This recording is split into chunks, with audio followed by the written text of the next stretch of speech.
Well, good morning. I'm here on behalf of the Amalgamated Transit Union. Founded in 1892, the ATU represents 190,000 members across Canada and the United States. ATU Canada in particular is the highest authority and voice for the ATU on all issues of Canadian interest, and they represent 20,000 public transit workers in Ontario alone. ATU 107, who originally, I'm here on behalf of them as well because they originally booked this slot. They are the oldest ATU local in Canada, boasting 116 years of proud representation of their members. And if I can have indulgence for a little aside, ATU 107 had such an impressive reputation for a strong representation of its membership that if you remember during the fiasco of the amalgamation of municipalities, ATU 107 not only fended off an attack of its bargaining rights, but won the vote, notwithstanding that CUPE had thousands of members, if memory serves, and ATU had only a few hundred at the time. That's quite the testament to the loyalty of their members and the reputation of the ATU. So we welcome this important opportunity for input on proposed changes to our labour legislation in Ontario. It's a critical venture because Ontario is at an important crossroads. We have the chance here to ask ourselves, what kind of Ontario do we want? In a time when we see the focus shifting to profits and finance, away from our people, we need to ask if that is who or what we want to be. Ontario is a province rich in resources, and our resources are our people. We have a wonderfully diverse population with unlimited and untapped skills and a talent to offer this great province. The question, though, is are we going to encourage and develop and utilize that amazing pool of resources? Are we going to continue to stomp them down, destroy the very foundation on which this province, indeed this country, was built? It's appropriate I'm here on September 10th making my submissions.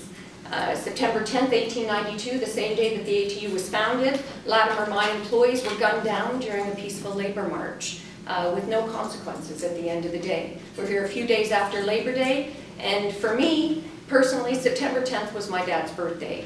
He died at only 52 years old, and after 30 years of loyal service working for Domtar, he went off on disability. He never did get accommodation. He never did get the benefits that he paid into and worked for in 30 years, and he died never getting those benefits and not even getting the severance pay he was entitled to when the mill shut down.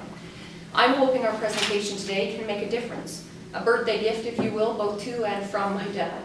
And I say from my dad because I'm here today because of him.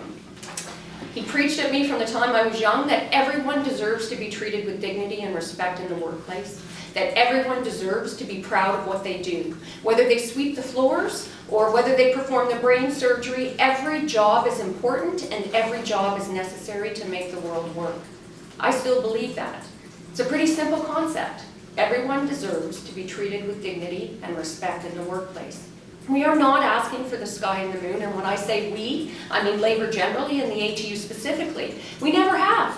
We want to have careers that we can be proud of. We want a living wage. We want benefits to protect our health and welfare. We want to be able to retire with a comfortable pension. We want to enjoy work-life balance to raise our families. That shouldn't be too much to ask for. And I put to you, isn't that the minimum vision that we should hope for as our Ontario? Today we see more and more money going to fewer and fewer people, and it's not the people who do the work, who are the foundation of these corporations, the foundation of our economic security. We see wages, benefits, pensions, all our hard fought for minimum protections being stripped away daily. And more importantly, unnecessarily, we are taking from the many to give to the few. And I ask, to what end? How does that make Ontario better? It can't, possibly. A healthy, safe, satisfied workforce makes sense from an ethical, obviously, and principled point of view, but it also just makes business sense. Workers who are happy and healthy are more productive.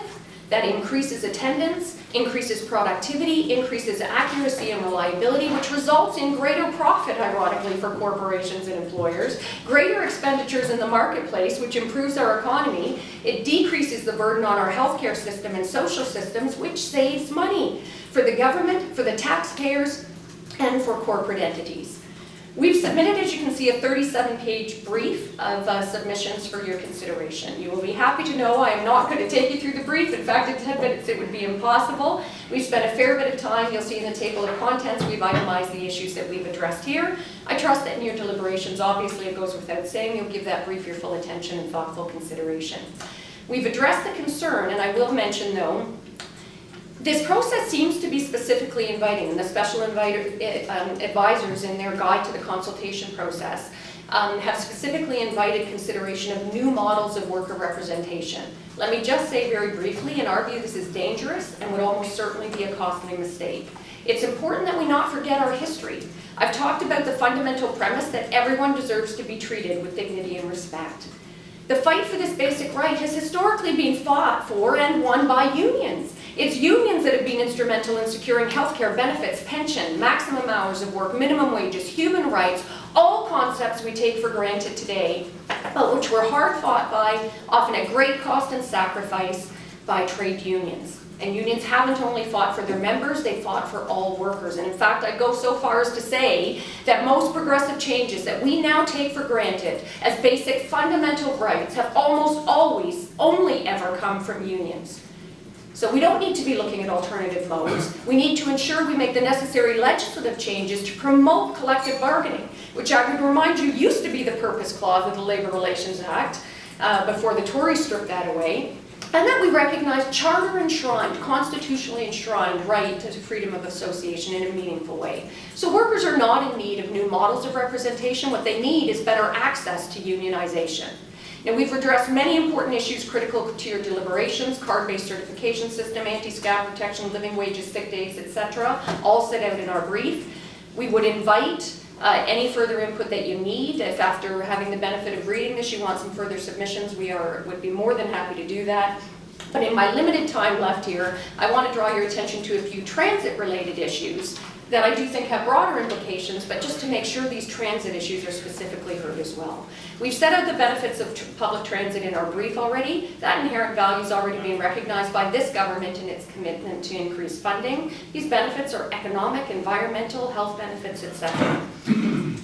The first issue I want to address, the first little bundle of issues about transit, all deal with enshrining time in scheduling routes. And the first of those is washroom breaks. Time in what? Assigning time in the scheduled routes for public transit. Oh, I see. And the first is washroom breaks. And frankly, it's a sad sign that I need to spend my valuable time here addressing this issue at all. One would have thought it's such an obvious basic right, sort of fundamental to individual dignity and respect. Yet here we are asking for statutory protection because our members are being denied this basic right. And they are suffering. In one of my ATU locals, a long-service, loyal employee with a clean discipline record got a 5-day suspension for using the washroom. And tragically, at his investigation meeting, he was so distraught about the injustice, he suffered an aneurysm, and he has never been back to work since. And he is not alone. We have other workers being disciplined for, quote, intentional delay of service for using the washroom. Health studies consistently show adverse health consequences of delaying voiding and also the distracted driver risk. Simple concept. Likewise, because the job is sedentary, we need to be building in time for allowing stretching or otherwise the health consequences are set out in the brief. Likewise, the MTO has standards reinspection and maintenance, standards which are fundamental to the safety of the traveling public, but there's no corresponding duty to ensure adequate time to be provided to comply with it. This runs the risk of non-compliance, again an easy fix. But perhaps the most important issue facing transit today is privatization and successor rights. ATU has already spoke about the perils of privatization in P3 and other forums, and the unmitigated disasters we see internationally. Today, though, the fact is privatization is happening. In transit, it's leading to a fundamental erosion of our bargaining rights, and the Labour Relations Act currently has protection, or purported protection, ostensibly for related employer and successor sale of business situations, but the fact is the legislation is outdated and does not recognize the current economic model. In today's market, we are less likely to find one true employer within the traditional meaning. And this is particularly so in light of P3 and contracting out of public services. It's no longer realistic to assume that the employer is going to be either the contractor or the public provider.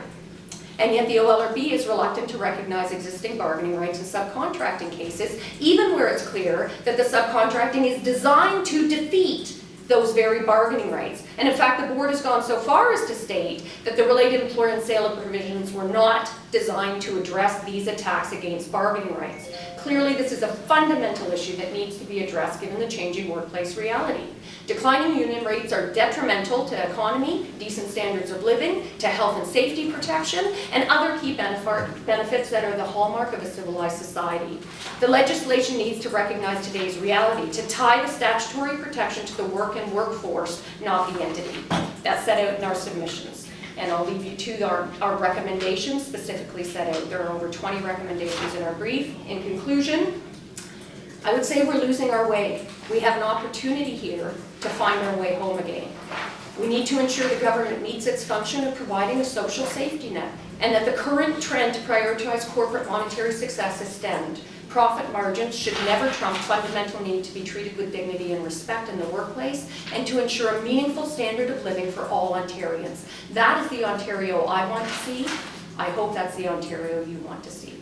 Thank you for your time. That was a very quick 10 minutes.